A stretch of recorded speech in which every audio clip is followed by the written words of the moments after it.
بارش ہوئی تو پھولوں کے تن چاک ہو گئے، موسم کے ہاتھ بھیگ کے صفاق ہو گئے۔ بادل کو کیا خبر ہے کہ بارش کی چاہ میں کیسے بلند و بالا شجر خاک ہو گئے۔ جگنو کو دن کے وقت پر رکھنے کی ضد کریں، بچے ہمارے عہد کے چالاک ہو گئے۔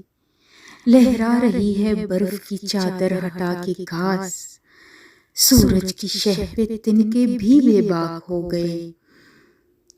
بستی میں جتنے آب گزیدہ تھے سب کے سب دریا کے رخ بدلتے ہی تیراک ہو گئے۔ سورج دماغ لوگ بھی ابلاغ فکر میں زلف شب فراق کے پیچاک ہو گئے۔ جب بھی غریب شہر سے کچھ گفتگو ہوئی، لہجے ہوائے شام کے نمناک ہو گئے۔